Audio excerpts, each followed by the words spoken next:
Have you ever loved someone who slowly stopped seeing you, even while sharing the same bed? This is a story about love performance and the silence in between. Welcome back to Your Channel Name, where we dive deep into real, raw, and emotionally honest storytelling. If you've ever felt like you're speaking a different language from the person you love, this one's for you. Don't forget to like, subscribe, and turn on notifications for more stories that speak to the heart. I used to believe in effortless love, the kind where you laugh until your stomach hurts, where you finish each other's sentences, where life feels like one long inside joke. I used to believe in that kind of love. Until one day, the joke stopped being funny. Until the day I realized I was the only one not laughing anymore. My name is Elise, 26, freelance designer, ambivert, survivor of 3 breakups and 1 poorly timed tattoo. I live in a city that pretends not to care, but pulses with longing under neon signs and corner store lights. My apartment is on the 5th floor. It smells like rosemary and old books. I keep it that way. And then there's her, Juno. I met Juno at a friend's Halloween party. She wore a tiger onesie and drank mezcal straight from the bottle. I thought she was wild, feral, uncontainable. I was wrong. Juno wasn't wild, she was performative. She studied the room like it was a stage. She said things like, "I have the soul of a burned-out Vine star," and people would laugh. I laughed too. Back then, it felt fresh, quirky, infectious. We started dating 2 weeks later. She told me she'd never been serious with anyone before, but wanted to try the monogamy thing because I had cozy energy. I did not know what that meant, but I said yes. Because when someone like Juno looks at you with her midnight eyes and says, "You're the kind of girl I want to write bad poetry for," you believe them. You think you're special. You think you're the exception. And for a while, I was. Our early days were warm, absurd, strangely poetic. She'd call me her grumpy little librarian. I'd call her my chaotic fireball. We kissed in museum stairwells and made breakfast at 2 a.m. I was enchanted. But then came the rot. Not decay in the usual way, no cheating, no lies, just rot, like language mold. She began talking in memes. At first, I thought it was funny, ironically cute. But then irony became default. She'd respond to serious questions with TikTok lingo. She'd answer, "How was your day with Skibidi Risen Guyot? Damn, I wish I were joking." Conversations became echo chambers of half-baked references. I'd ask about her dreams. She'd say, "Just trying to be the most sigma-fied girl boss in the clown verse." I didn't know what any of that meant. And when I didn't laugh, she'd pout and say, "You're no fun anymore." That's when it started. The guilt. The quiet questions. Was I boring? Was I too serious? Was I aging out of her frequency? I brushed it off. I told myself it was a phase. We were both 20-something. We were figuring it out. She was just expressing herself right. But deep down a seed had planted. A single question I couldn't unthink. What happens when the love of your life speaks a language you no longer understand? The night that changed everything was a Tuesday. Ordinary. Sky gray as unwashed jeans. I came home late from a client meeting. My head ached. My chest was tight. I wanted tea. Silence. A hug. Instead, I got Juno on the couch shouting at her phone, laughing at a video of someone eating pickles in a bathtub while quoting SpongeBob. I said, "Hey." She said without looking up, "Riz check failed." I stood there. Still, unseen, unheard. And that's when the first fracture happened. Not a scream, not a fight. Just the sound of something shifting. That night, I cried in the shower for the first time in a long time. Not because she'd done something cruel, but because she hadn't noticed I'd stopped laughing. Because it was no longer our joke. It was her performance, and I was just an unwilling audience. But I didn't leave, not yet, because love isn't logical, because you don't abandon someone for speaking meme. Because maybe, just maybe, I could bring her back. I didn't know then what the cost would be. That holding on to a version of someone can be more dangerous than letting go. That silence, when stretched long enough, starts to echo like betrayal. I went to bed that night replaying her words. Riz check. Failed. I whispered to the dark, no, Juno. The only thing that's failing is us. The next morning she made pancakes. Pumpkin spice, no syrup. I figured you'd need carbs, she said, flipping one with theatrical flair. You looked emotionally constipated last night. I smiled tightly. She didn't see it. Or she chose not to. Yeah, I replied. Tired, I guess. Same, she said. I scrolled for like 3 hours after you crashed. The TikTok algorithm is evil genius. Want to see this guy who reviews skincare while dressed as Napoleon Dynamite? No, I said softer than I meant to. Not right now. She pouted, but it's peak content. That was the moment I realized something terrifying. We hadn't had a real conversation in days. Weeks, maybe. Not just schedules and dinner plans. I mean the real stuff. The skin under skin stuff. The what keeps you up at night kind. I missed her. And yet, she was sitting 3 feet from me. So I tried. I put down my coffee. I leaned forward. I looked into her eyes, not her phone, and said, Juno, do you ever miss how we used to talk? She blinked. Tilted her head. Like, what do you mean? I mean, before everything became a bit. Before every feeling turned into a punchline. She laughed, but it sounded brittle. I'm just keeping it light, babe. The world's a dumpster fire. Laughter's the only currency left. But it's not laughter, I said. It's deflection. She stood, suddenly tense. Whoa, so I can't be funny now. That's not what I said. Feels like it. I wanted to rewind, to unsay, but it was too late. The wall had risen. Her arms crossed, her body angled away. This is how she protected herself. Behind irony, sarcasm, noise. I'm sorry, I said. I didn't mean to attack, I miss connecting, really connecting. She softened slightly, bit her lip, sighed, then muttered, maybe you've outgrown me. The words hit harder than they should have, because they were mine. I thought them in the dark, in the shower, in the in-between silences. But hearing her say them aloud made them real. No, I said quickly. That's not true. I love you. Even when I talk like a Zoomer cryptid, I laughed genuinely this time, even then. She leaned her head on my shoulder, just for a moment. It felt like hope, but it was short-lived. That afternoon, I caught her recording a couple's meme challenge without telling me.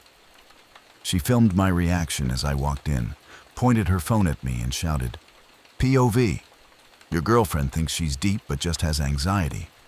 Her followers loved it. I didn't. That night, I slept facing the wall. She reached for me once, then gave up.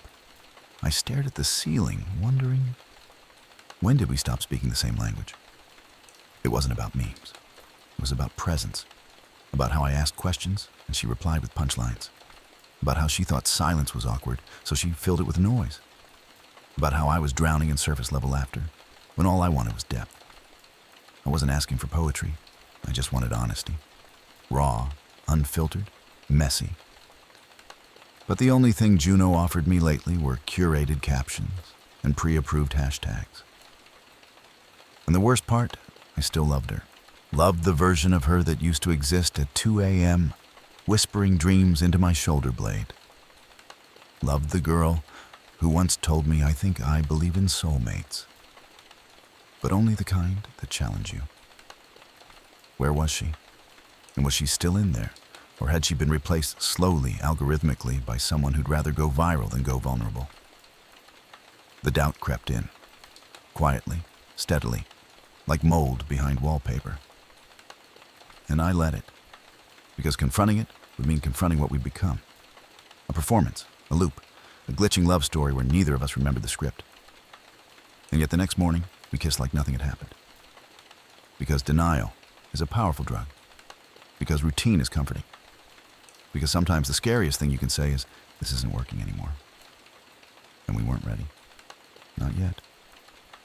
But the silence was getting louder. I wish I could say we fixed things after that. I wish I could say we sat down face to face and unraveled the threads one by one until all that was left was truth bare and soft. But we didn't. Instead, we made plans. That's what couples do when things feel broken but unspeakable. They fill the calendar, they stay busy, they distract. Juno booked a cabin for the weekend. Digital detox, she called it. You and me, and zero reception. It'll be aesthetic as hell. She said aesthetic like it meant intimate. Like curated solitude was the same as connection. But I said yes, because I wanted to believe her. Because part of me still remembered what it was like to be loved by her before the punchlines. We drove 3 hours north. The trees turned gold and burnt orange. Her playlist was a mix of lo-fi beats and chaotic remixes. She hummed. I watched the road. She took selfies at gas stations. Captioned one road trippin' with the existential crisis queen. I didn't laugh. The cabin was small, 2 rooms fireplace, no Wi-Fi. The kind of place that forces quiet. That first night, we sat by the fire wrapped in a blanket. I poured wine. She toasted to soft resets and people who can't stop overthinking. I paused. Was that directed at me? She smirked. Baby, if the anxious shoe fits. I swallowed my response with the wine. Later, when she was asleep, I scrolled through the photos she'd posted that day. Filters, hashtags, edits. None of them showed me. Just her. Just her smiling into a camera I wasn't behind. I wondered what it meant to be someone's partner in a world where their online presence didn't include you. Not even your shadow. Was I just off-brand? The next morning, I woke up to find her filming a cabin morning routine video. She whispered to her phone while making coffee, pretending I wasn't 5 feet away, watching her stage authenticity. I said nothing. We hiked. She vlogged. We ate lunch. She took aesthetic overhead shots before touching the food. We sat by the lake. She tried to get a photo of me smiling. I couldn't. The weight was too heavy. She called me Grumpy Bear and tickled me until I laughed. It felt hollow, like performance. That night, I tried again. I waited until the fire burned low. Juno, I said quietly, do you ever feel like you're performing our relationship more than living it? She blinked. Long, slow. Wow, she said. That's a hell of a thing to say after I booked this whole getaway for us. I know, I whispered. But I need you to hear me. I hear you, she snapped, loud and clear. You think I'm fake? No, I think you're scared. She froze. That landed. For a second, I saw the mask slip. She looked tired, worn thin, like the girl from the first night. The one who whispered, I don't know how to be serious without feeling like I'm boring. So I leaned closer. Juno, I don't need you to be funny. I don't need content. I just need you, the real you. Even if that you is sad, or scared, or messy. She didn't answer right away, just stared into the flames. Then finally, I don't know who that is anymore. My chest cracked, because that was the most honest thing she'd said in weeks. And it broke something open in me. I miss you, I said. Not the jokes, not the edits. You. She nodded, eyes glossy. I miss me too. We sat in silence after that. Not awkward. Just quiet. Like the truth had cleared space between us. I thought maybe this was a turning point. I thought maybe we'd finally peel the layer back. But the next morning, I woke up to her posting a story. Cabin love language equals sign. Trauma dumping by the fireplace hash deep. And just like that, silence closed again. The problem with silence is that once it enters a relationship, it multiplies. It starts in the pauses between words, glances, touches, and then spreads. Like a fog, like rot. When we got back from the cabin, something had changed. Not dramatically, not the kind you can point to and say, there, that was the moment. But subtly, like the slow dimming of a light. We still slept in the same bed, still made coffee in the mornings, still texted each other memes, ironically. But the intimacy was gone. Not the physical kind. The kind where you say what you mean and trust it will be heard. That kind. One night I brought up therapy. Just maybe a couple session, I said, pouring tea. Juno didn't even look up from her phone. Couples therapy for what for communication? She scoffed. Babe, we're not married. We haven't even had a real fight. That's like showing up to a first date with a prenup. I didn't reply, because maybe she was right. Or maybe we were already losing something we hadn't even named. She kissed my forehead that night and said, "No more overthinking, okay. You'll give us both wrinkles."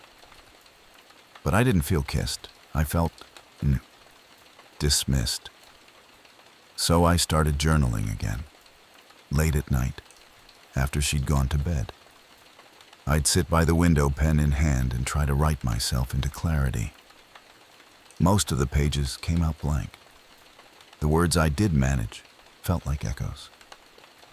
I love her, but I'm not sure I'm in this anymore. Why do I feel more alone with her than without her? Is it possible to grieve a relationship while you're still inside it? One day, I came home to find her filming again. She was dancing in the kitchen with a fake microphone, mouthing lyrics to some sped-up remix. She wore my hoodie, called it Borrowed Vibes. I stood in the doorway, watching her spin. She looked so alive. I felt so outside of it, like I was watching someone else's girlfriend, someone else's joy. She finally noticed me and grinned. "Hey, you're home. I'm doing a hot girlfriend dances for sad poet girlfriend bit." I forced a smile. She pouted. "Ugh, that face. You look like a French ghost."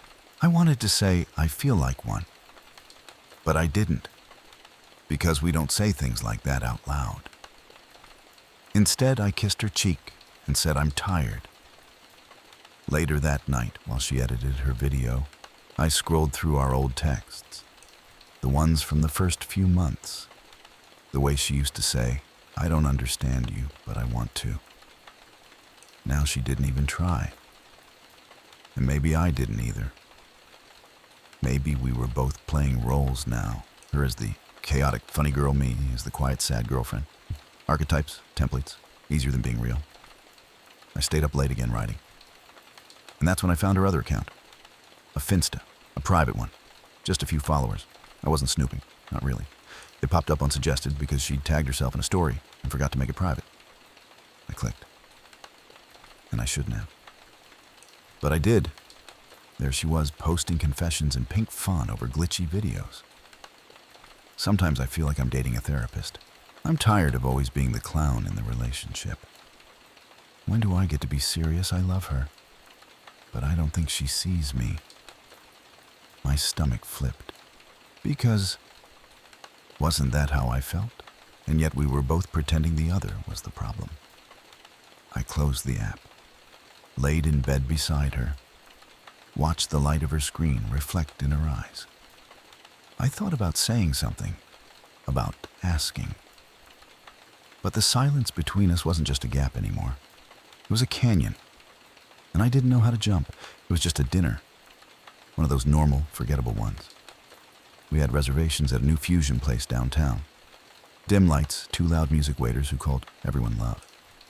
The kind of spot Juno liked because the food came on slate slabs and people took pictures of their cocktails. She wore a silver jacket and orange eyeliner.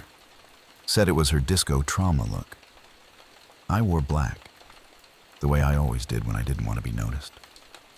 We ordered. Small plates, shared everything. She made jokes about the waiter's man bun, called him Skibidi Jesus. I laughed politely. Then she asked about my week, and I started to answer. Told her about a client who ghosted me mid-project, about the way my stomach had been aching again, stress probably, about how I'd been feeling disconnected, not just from her, but from everything. I opened my chest, cracked the door, and she smiled and said, "That's so Sigma-coded of you." I froze. I'm sorry, but, stoic, mysterious vibe killer, like one of those tortured poets. I stared at her, heart sinking. "I'm telling you, I feel like I'm falling apart," I said quietly. "And you're giving me a meme." She looked confused, then defensive. "It was just a joke. No, Juno. It's never just a joke. It's always a joke. Why are you being so dramatic? Because I'm exhausted. The words dropped like lead. She blinked. I stood up, suddenly claustrophobic. The music felt too loud, the lights too bright, the table too small. I need air, I said, barely above a whisper. I walked outside. The night was cold. Not crisp, cold, dead air and car exhaust. I stood there, arms wrapped around myself, trying not to cry in front of strangers. She followed a few minutes later, wrapped in silver, eyes wide. Okay, what the hell was that? I turned to her, tried to breathe, and failed. So I said it, all of it. I feel like I'm dating a performance. I feel like every time I try to talk to you, I'm met with noise, with irony, with bits and catchphrases, and not you. Her face twisted. I'm not a bit. Then stop acting like one. Silence, the bad kind. She looked at me like I'd slapped her, then laughed. Once. You know what your problem is? You want me to be miserable just because you are? That landed hard. I stepped back, shook my head. That's cruel. You don't want a girlfriend, you want a mirror. No, I said. I want a partner. She didn't reply, just stood there, looking small for the first time, deflated. She turned away and said almost to herself, I don't know how to be what you want. And I said almost to her, I just want you to try. That night we slept back to back. No words, no warmth, just silence thick as ice. And I knew we'd crossed something, some invisible line. Not breakup territory, not yet. But the ground had shifted, and we could both feel the crack running through it. Juno got quiet after that night, not in the usual way, not sarcastic silent or performance silent, real quiet. She stopped filming everything, stopped posting, stopped tagging me in anything, though to be fair, she hadn't for weeks. At first, I thought it was a good thing, a pause, a reset. But it wasn't. It was a retreat. She started spending more time working late. Said she was helping with someone's video project. A mutual, she said. I didn't know the name. I didn't ask. Not at first. Because I was afraid of the answer. Instead, I watched the pattern. Late nights, private messages, changed passwords, whispers in the kitchen when she thought I was asleep. One night, her phone buzzed while she was in the shower. My name on the lock screen. A DM notification from someone I didn't know. I didn't touch it. Didn't need to. I knew. And maybe that was worse. Because when you know, really know, you stop looking for proof. You just feel it. In your bones. In the way they stop reaching for your hand. In the way they flinch when you walk into a room. I started having dreams. Not the dramatic kind. The subtle ones. Like I'm sitting at a table, and she's across from me, but she can't see me. Or she's talking, but no sound comes out. Or I'm screaming, but she laughs like it's background noise. I started losing sleep. Losing time. I skipped a client meeting for the first time in 3 years because I couldn't remember the day. My friend Calla noticed. You okay? She asked over coffee. I nodded.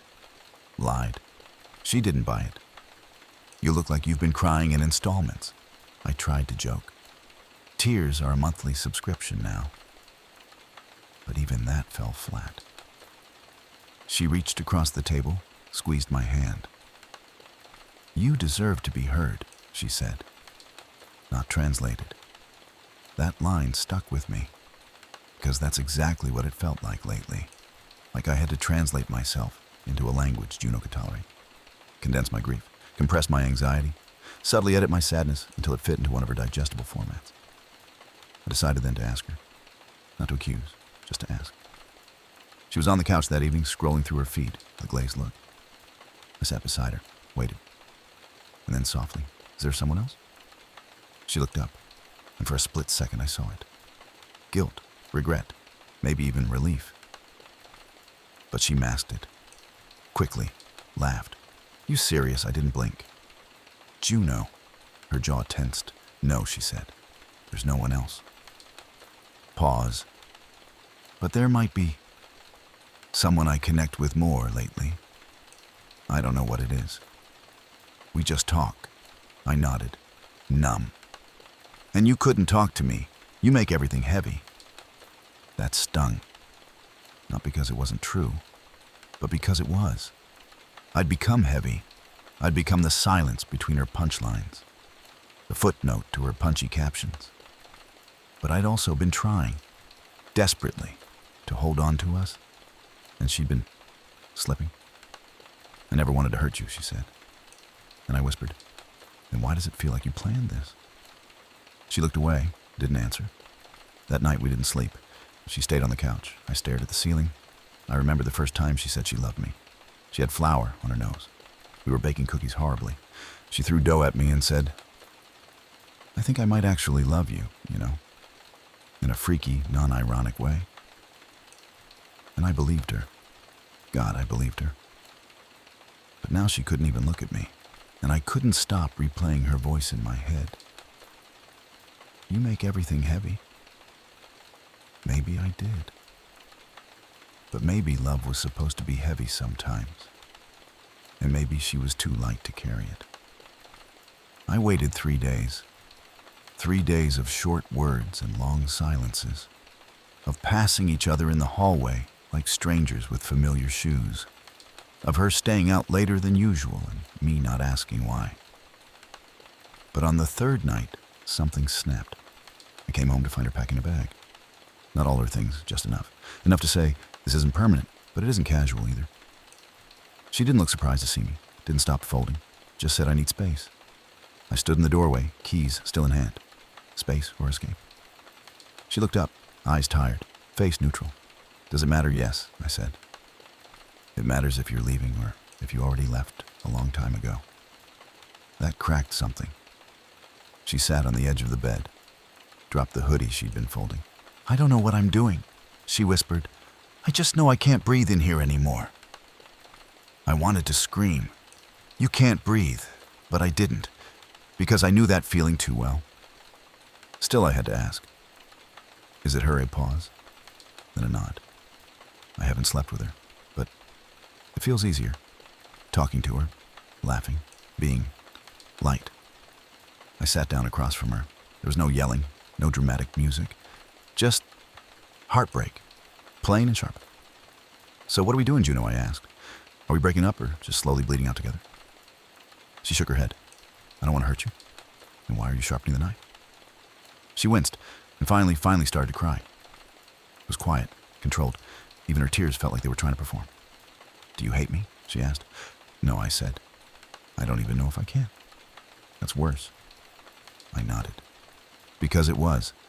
I gave you everything I said. I tried to love the real you under all the filters and edits. I waded through every joke, every meme, every deflection. Because I thought somewhere under it all, you were still holding my hand. She looked away.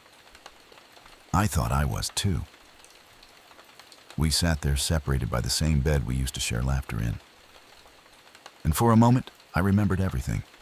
The pancakes, the night hikes, the museum stairwell. How she used to call me her anchor, and I called her my storm. But now, the storm had passed, and all that remained was wreckage. She finally stood up, took the bag, paused at the door. I'll come back for the rest, she said, if that's okay. I didn't answer, didn't nod. Just looked at her, memorized her face. One last time, then turned away. She left, and the silence she left behind wasn't loud. It was empty, a vacuum. And inside it I whispered to no one, I would have carried all your heaviness, Juno. If only you'd let me. Then I cried, not for her, but for myself. For the version of me that bent so hard to fit inside her world. I forgot what I looked like outside of it. And for the first time in months, I slept without dreaming. Grief is a strange creature. It doesn't knock. It slips in quietly. It makes tea with you in the morning. It hums while you fold laundry. It watches movies beside you and laughs at all the wrong moments. After Juno left, I expected to cry every night. I didn't. Instead, I felt empty, like someone had turned off the sound in my life, like everything was underwater. I went through the motions, work, errands, the occasional text from friends I'd neglected. I told them I was adjusting. I didn't tell them I still caught myself checking her stories before remembering she'd blocked me from her Finsta, or that I still smelled her shampoo on my pillow some morning. Calla came over one night with red wine and a movie we'd both seen 1,000 times. She didn't ask what happened, just sat beside me close but not pressing. Halfway through the movie, she said, "You're not broken, you know. You're just bruised." I nodded and cried, really cried. Not dramatic, not cinematic, just quietly. The kind of crying that feels like something unclenching in your chest. That was the turning point. Not a miracle, not a grand realization, just a soft shift. The next morning, I opened the windows, cleaned the apartment, put her things in a box, not out of spite, but out of mercy, for both of us. I started journaling again. This time, not about her, not even about us, about me, and what I liked, what I missed, what I wanted. I wrote, I want softness that isn't followed by a punchline. I wrote, I want someone who stays when the music stops. I wrote, I'm learning to be enough even in silence. Days passed, then weeks. I found new rhythms, woke up earlier, started walking without headphones, made my own pancakes, pumpkin spice, no syrup, and they were better than hers. One evening, I got a DM from an old friend of Juno's, not the mutual, someone else. It said, I just want you to know, you weren't crazy. She's been like this before.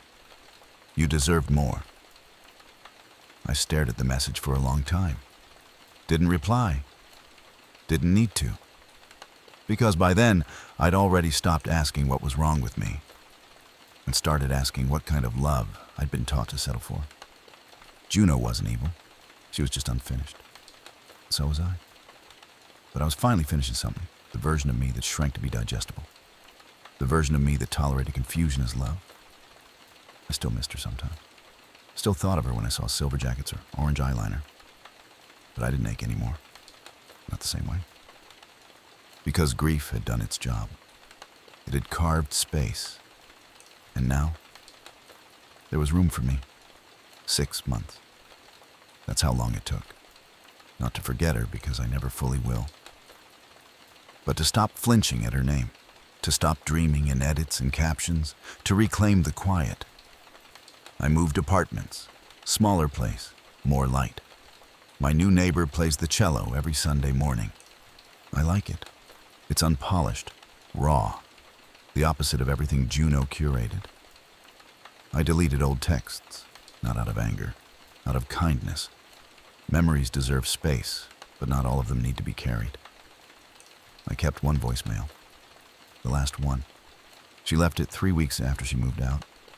She said, I miss laughing with you. I hope you're okay. She didn't ask to come back. And I didn't invite her to. Some things don't need closure. They just need distance. I'm dating again. Slowly, cautiously. Not chasing fire, not performing interest. Just meeting people. Listening to my own body when it says, no, this is too much, or yes, this feels safe.